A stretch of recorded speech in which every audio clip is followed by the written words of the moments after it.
Bienvenue dans l'émission La vérité de l'Évangile avec Andrew Womack, un ministère d'enseignement qui se concentre sur l'amour et la grâce inconditionnelle de Dieu. Si je reste dans la foi, ce qui est vrai dans mon esprit deviendra vrai dans le monde physique. Jésus a pourvu à tout, il nous faut simplement apprendre à se l'approprier et à le recevoir dans notre cœur. Jésus a dit « Tout est accompli », alors c'est accompli pour moi aussi. Et maintenant, voilà Andrew. Bonjour et bienvenue dans notre émission La vérité de l'Évangile. Je suis Andrew Womack et aujourd'hui je vais partager avec vous un enseignement que j'ai commencé hier qui s'intitule « Vous l'avez déjà ». C'est vraiment l'une des choses les plus importantes que le Seigneur m'ait montrées. Et je vous l'enseigne à la suite d'une série que nous avons enregistrée sur le fait que nous sommes esprit, âme et corps. C'est l'enseignement qui a littéralement débloqué mes pensées et mon cœur et qui m'a permis de commencer à comprendre la parole de Dieu.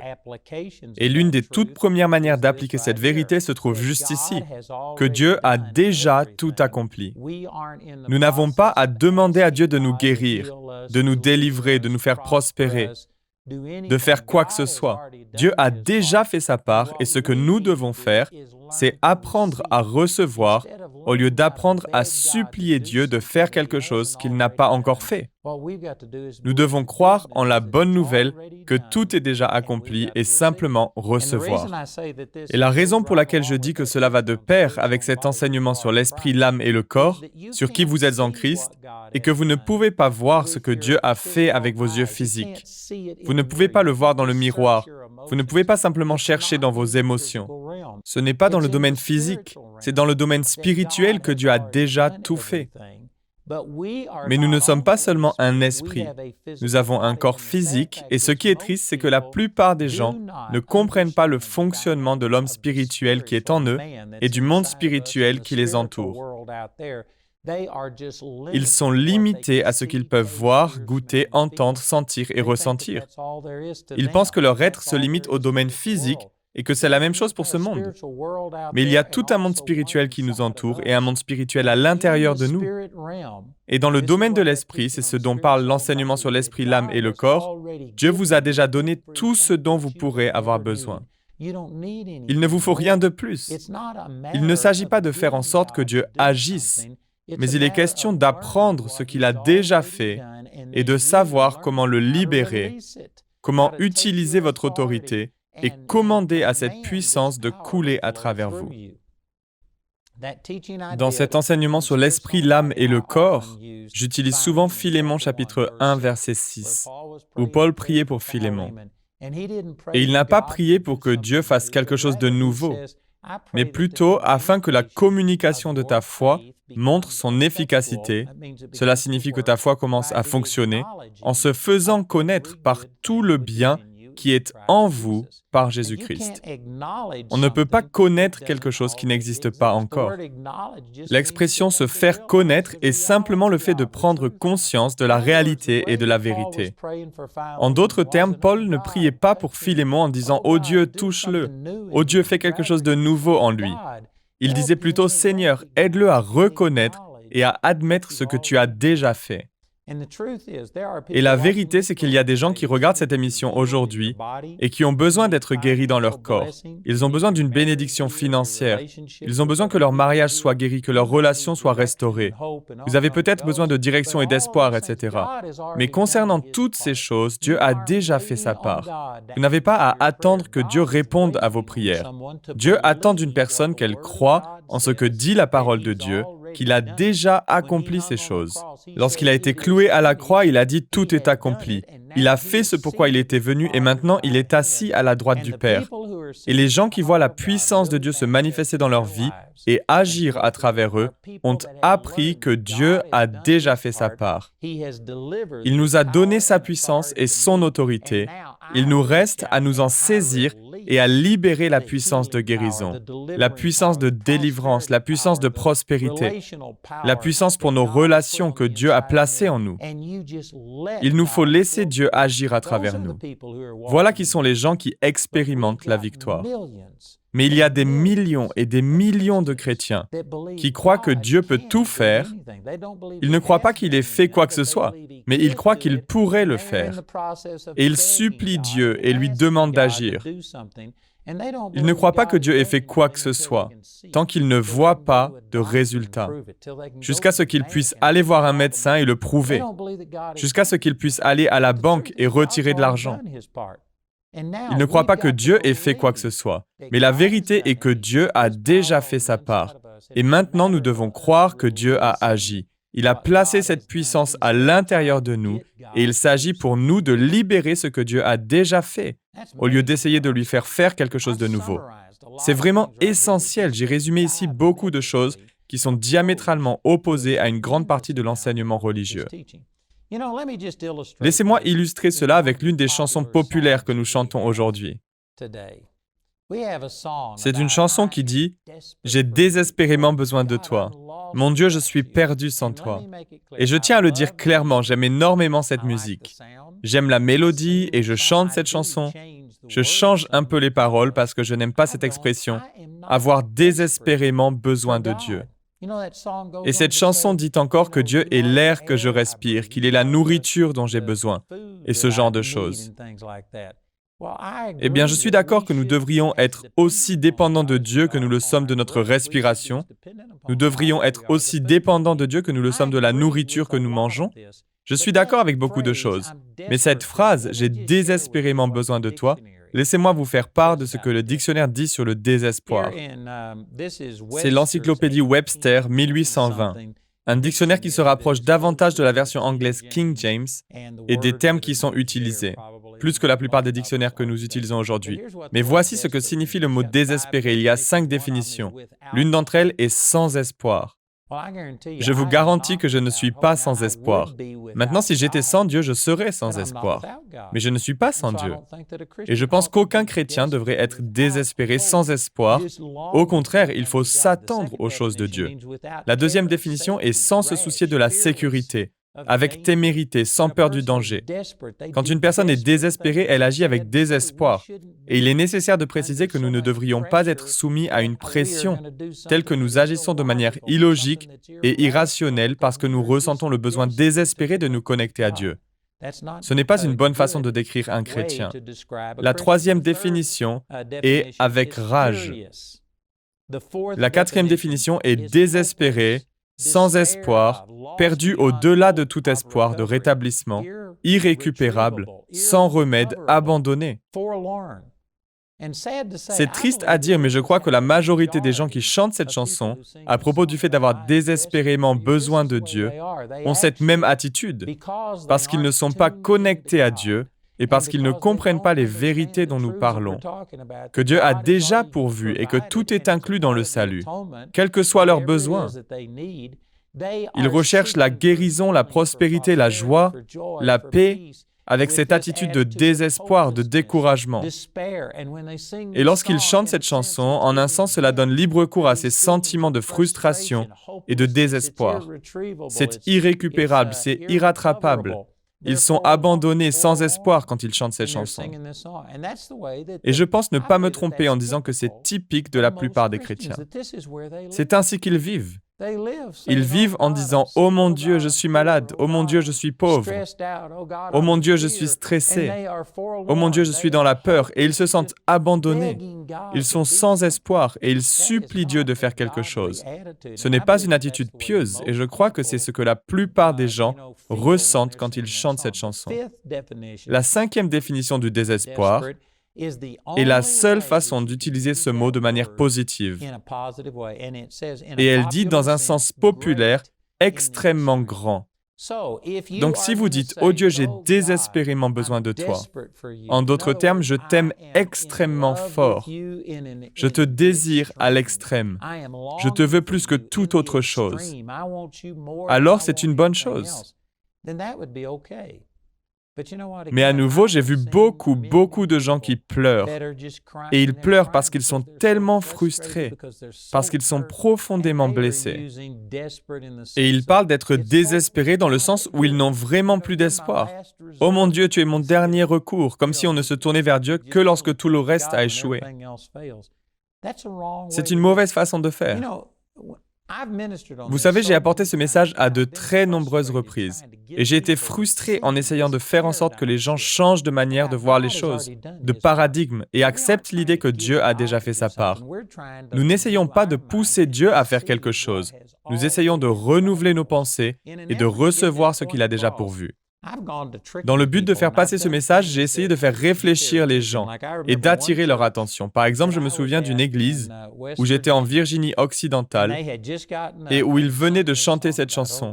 « Oh mon Dieu, j'ai désespérément besoin de toi, je suis perdu sans toi. » Personnellement, je change toujours ces paroles. Je chante « Oh Dieu, je t'aime tellement et je ne vivrai jamais sans toi. » Au lieu de dire que je ne peux pas vivre sans lui et d'adopter une perspective négative, je dis que je ne vivrai jamais sans lui. Je n'ai pas à vivre sans Dieu parce qu'il a tout pourvu pour moi. Mais il venait d'entonner ce chant et j'avais l'impression que les gens utilisaient l'expression « j'ai désespérément besoin de toi » et « je suis perdu sans toi » dans le pire sens du terme. On aurait dit qu'ils chantaient du blues chrétien et amplifiaient leurs blessures et leurs douleurs. Donc ils venaient de chanter et de supplier Dieu de venir. « Oh mon Dieu, nous te demandons de descendre et de venir parmi nous aujourd'hui. » Ensuite, ils m'ont conduit jusqu'à une arrière-salle. Ils ont prié pour moi. « Oh Dieu, je te demande de donner une onction à Andrew aujourd'hui. Je te demande d'agir à travers Andrew. » Et vous savez quoi, je n'ai rien dit parce que j'entends ces choses très souvent. Dans beaucoup d'églises où je prêche, ils veulent presque toujours me prendre à part pour prier sur moi et demander à Dieu de descendre, demander à Dieu de moindre. Je ne leur dis pas, mais voilà ce que je pense. Si vous ne savez pas ou si vous ne pensez pas que je suis oint, et si vous devez demander à Dieu 5 minutes avant que je prêche pour qu'il me touche, pour qu'il me donne une onction, pour qu'il me donne quelque chose à dire, eh bien alors pourquoi m'avez-vous même demandé de venir? Vous voyez, ce n'est pas ainsi que je vois les choses. Je ne dis pas « Oh mon Dieu, s'il te plaît, touche-moi et oins-moi ». Quand Dieu m'a appelé au ministère, il aurait été injuste de m'appeler à prêcher sa parole et de ne pas moindre pour le faire. Tout ce que Dieu nous appelle à faire, vous êtes déjà oint pour l'accomplir. Vous n'avez pas à demander à Dieu de le faire. Il vous faut croire qu'il l'a fait, vous l'approprier et marcher dans ces choses par la foi. Vous voyez, quand vous dites « Oh mon Dieu, viens et sois parmi nous aujourd'hui » alors que nous nous réunissons, saviez-vous que vous exprimez un doute? En d'autres termes, vous ne le verbalisez pas de cette manière, mais vous dites que si nous ne prions pas et si nous ne demandons pas à Dieu, il ne sera pas avec nous. Il ne sera pas présent. Et puis on prie aussi en sortant de l'Église. Nous disons « Oh Dieu, accompagne-nous tout au long de cette semaine et bénis-nous. » Alors que Dieu dit dans la Bible « Je ne te délaisserai pas et je ne t'abandonnerai pas. » Il y a du doute dans la façon dont les gens prient. « Oh Dieu, viens !» Alors qu'il est dit « Là où 2 ou 3 sont rassemblés en mon nom, je suis au milieu d'eux. » « Oh Dieu, accompagne-nous chaque jour. » Alors qu'il est dit « Je ne te délaisserai pas et je ne t'abandonnerai pas. » Laissez-moi vous dire ceci, je le dis avec amour. Je sais que ce que je dis en dérange un certain nombre et que je vais à l'encontre des traditions religieuses, mais ce sont des prières stupides. Pourquoi demanderiez-vous à Dieu de vous accompagner s'il a dit qu'il ne vous délaisserait pas et ne vous abandonnerait jamais? Et vous pouvez essayer de justifier cela comme vous le souhaitez. Mais vous savez pourquoi les gens prient ainsi? C'est parce qu'il leur faut voir et ressentir les choses. Ils ne croient pas qu'ils ont ce pourquoi ils prient. Ils se sentent donc obligés de supplier Dieu, alors qu'il a dit « Je ne t'abandonnerai jamais. J'ai ordonné à ma bénédiction d'être avec toi dans tes greniers et dans toutes tes entreprises. » Et je pourrais continuer à énumérer les promesses de Dieu. Mais les gens ne croient pas aux promesses de Dieu. Ils suivent leurs émotions et il arrive qu'ils ne sentent pas la présence de Dieu. Il arrive souvent qu'à l'église, si personne ne saute sur un banc, si personne ne crie, si personne ne tombe par terre, si personne n'est guéri, si rien de visible ne se passe, alors en sortant, vous entendrez les gens dire « Eh bien, Dieu n'était pas à moins de 100 km de cette réunion. » Ce qu'ils font, c'est exprimer ce qu'ils ressentent. Ils verbalisent ce qu'il se passe dans leurs propres pensées, mais ce n'est pas ce que dit la parole. La parole dit que si nous nous rassemblons en son nom, il est avec nous. Et donc nous n'avons pas à demander à Dieu de venir et d'être avec nous. Il est toujours parmi nous. Maintenant, si vous vouliez dire quelque chose de similaire, vous pourriez dire « Père, nous savons que tu as dit que tu ne nous délaisserais pas et ne nous abandonnerais pas. Tu as dit que là où 2 ou 3 sont rassemblés en mon nom, je suis au milieu d'eux, qu'il y a une présence et une onction spéciale du Saint-Esprit. Et donc nous le croyons. Mais Père, nous ne voulons pas que ce soit seulement vrai dans le domaine spirituel. Nous voulons que ta présence vienne dans le domaine physique. Nous désirons ta présence, ta puissance, que tes révélations affectent nos pensées et nos cœurs. Nous voulons voir la vie des gens changer. Alors si vous priez de cette façon, je crois que c'est en accord avec les Écritures. Mais voyez-vous, il s'agit là d'une prière de foi, où vous libérez votre foi et placez votre confiance en ce que Dieu a dit, où vous vous soumettez à Dieu afin qu'il puisse agir à travers vous et se manifester dans le domaine physique. Vous pouvez prier ainsi. Mais dire « Oh Dieu, descends » et puis s'il n'y a pas de manifestation dans le naturel, dire « Eh bien, Dieu n'était pas à moins de 100 km de cet endroit », voyez-vous, il s'agit là d'incrédulité. Vous ne croyez pas que Dieu fasse quoi que ce soit, à moins que vous le suppliez et l'ameniez à agir. Le moment où vous voyez la vie d'une personne changer n'est pas le moment où Dieu s'est finalement réveillé. Dieu est vivant et agissant. Dieu désire rendre les gens libres. Ce n'est pas Dieu qui ne donne pas, ce sont les gens qui ne reçoivent pas. Laissez-moi vous dire ceci, je sais que cela va directement à l'encontre de certaines croyances religieuses, mais il est très populaire dans beaucoup de milieux chrétiens de prier pour le réveil. Et je crois au réveil. Nous avons besoin d'un réveil. Nous avons besoin de voir les gens s'enflammer pour Dieu, se passionner pour Dieu, faire passer le royaume de Dieu en premier. Je suis entièrement en faveur d'un réveil et de ses effets positifs. Mais je ne suis pas d'accord sur la façon dont beaucoup croient que naît un réveil. Pour résumer, les gens disent que le réveil vient en implorant Dieu. « Ô Seigneur, viens !» et envoie le réveil. Et je pourrais vous donner beaucoup d'exemples de personnes que je connais qui ont enseigné aux gens qu'il faut rassembler des centaines ou des milliers de croyants. Je pense à une initiative qui a rassemblé plus d'1 million de personnes qui ont prié à différents moments de la journée pour que 24 heures sur 24, des millions de personnes prient et supplient Dieu d'envoyer le réveil. Et cela s'est produit il y a des décennies et nous n'avons toujours pas vu les effets du réveil qui a été réclamé par ces prières. Le réveil ne viendra pas en priant et en suppliant Dieu. Et vous voyez, lorsque vous demandez à Dieu, « S'il te plaît, envoie le réveil », laissez-moi vous dire que tout ce contre je prêche, je l'ai moi-même fait. Alors s'il vous plaît, ne croyez pas que je suis assis ici à critiquer les autres.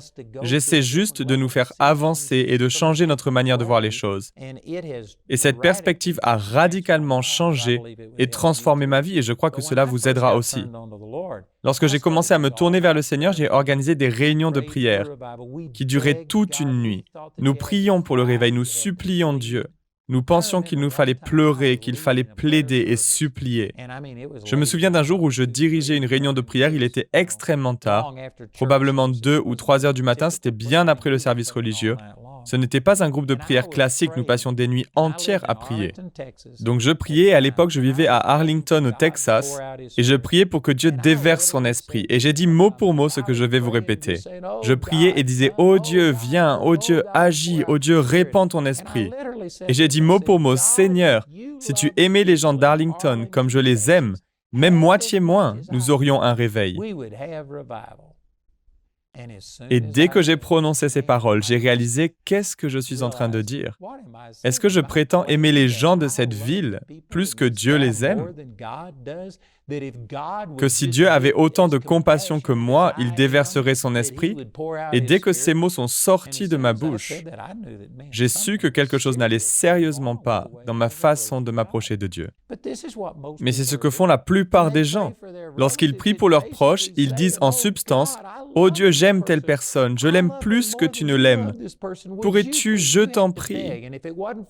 Et il vous faut supplier, et si vous n'imploriez pas Dieu, sans votre supplication, vous pensez que Dieu ne fera rien pour empêcher ces gens d'aller en enfer. Sans ces grands intercesseurs qui supplient Dieu de faire toutes sortes de choses. Selon moi, c'est une mauvaise approche. Dieu désire déverser son esprit et voir les effets du réveil plus que toute personne qui prie pour cela. Dieu aime vos proches plus que vous ne les aimez. Ce n'est même pas comparable. Dieu aime nos proches infiniment plus que ne le fait n'importe lequel d'entre nous. Vous n'avez pas à supplier Dieu de sauver un tel ou une telle, de déverser son esprit pour qu'il soit touché. Oh Dieu, révèle-toi à eux. Vous n'avez pas à faire cela. Dieu les aime plus que vous ne les aimez. Votre rôle dans la prière, et je vais couvrir le sujet dans cette série, je parlerai de la bonne manière de prier pour quelqu'un. Je ne vais pas le faire maintenant, mais la façon dont nous prions, où nous remettons en question le caractère de Dieu, et disons, « Oh Dieu, si tu aimais ces gens comme je les aime, même moitié moins, tu agirais. » Ce n'est pas juste. Dieu a déjà prouvé son amour envers nous. Dieu désire que les gens soient sauvés plus que vous et moi le voulons. Dieu veut le réveil plus que vous et moi ne le désirons. Nous ne devrions pas supplier et implorer Dieu d'agir. Et pourtant, c'est ce que font la plupart des gens. La plupart des gens pensent que Dieu ne ferait rien sans leurs prières et leurs supplications. Qu'il est assis au ciel, les bras croisés, en disant « Non, tu es trop charnel, tu as trop de péchés.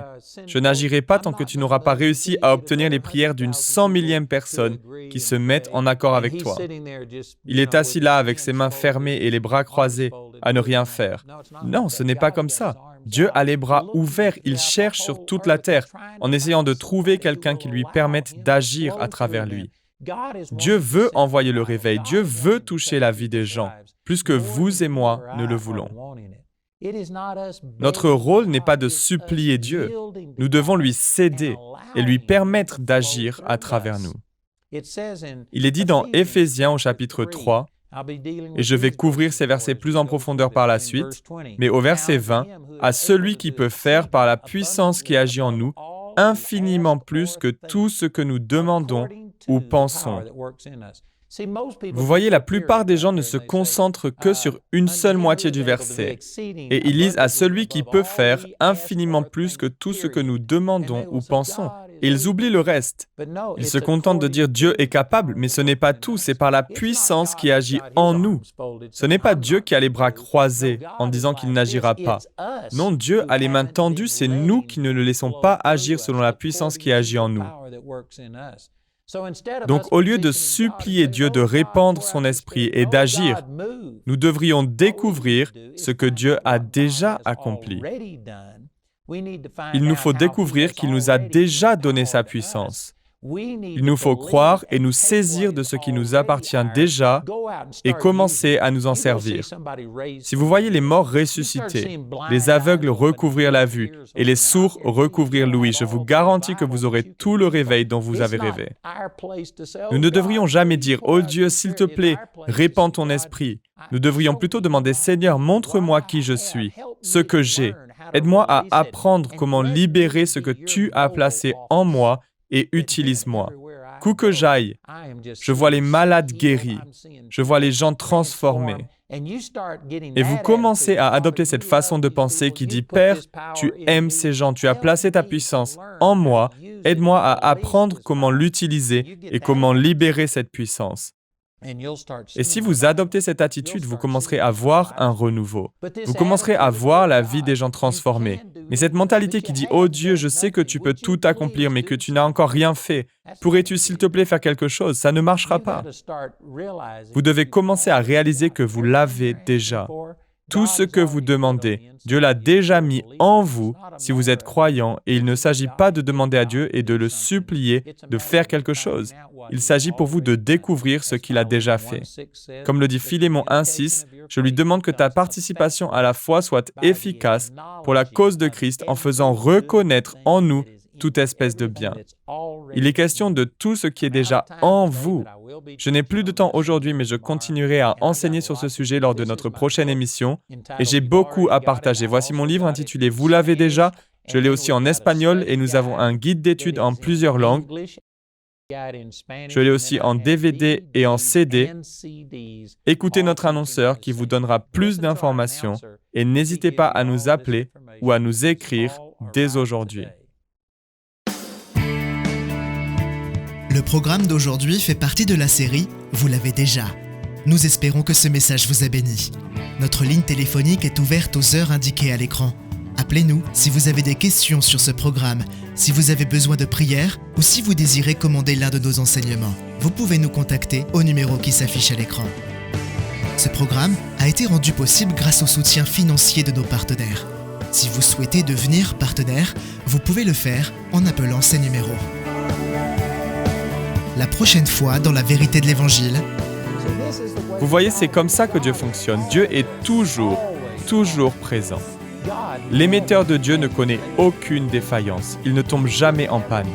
Il n'y a jamais de coupure d'électricité. Il n'y a jamais rien qui empêche Dieu de transmettre son amour, sa victoire et sa puissance dans votre vie.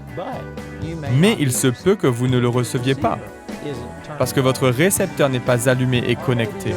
Ou peut-être que votre récepteur est allumé mais qu'il est réglé sur une autre fréquence. Si vous ne ressentez pas l'amour de Dieu, ce n'est pas parce que Dieu ne transmet pas cet amour, c'est parce que vous êtes branché sur autre chose. Vous avez regardé aux mauvaises nouvelles. Vous avez regardé le réseau des 10 espions qui rapportent toutes les mauvaises nouvelles et parlent de tout ce qui se passe de terrible dans notre monde. Et si vous n'êtes pas découragé, c'est parce que vous ne prêtez pas attention à tout ce qui se passe autour de vous. Il y a beaucoup de mauvaises choses qui se passent. Mais si vous vous mettiez sur la fréquence de Dieu, si vous le laissiez vous révéler la vérité de sa parole, et si vous gardiez vos pensées fixées sur lui, Ésaïe 26, 3 dit « À celui qui est ferme dans ses intentions, tu assures une paix profonde parce qu'il se confie en toi. » Donc si vous étiez sur la fréquence de Dieu, ce n'est pas Dieu qui ne transmet pas, c'est nous qui ne recevons pas. Vous savez, si vous regardiez la télévision et que tout à coup l'image disparaisse, la plupart d'entre vous n'appelleraient pas immédiatement la station de télévision pour demander pourquoi avez-vous cessé d'émettre. Vous avez plus de foi dans les stations de télévision laïques que vous avez en Dieu. Rejoignez-nous pour plus d'émissions La vérité de l'Évangile.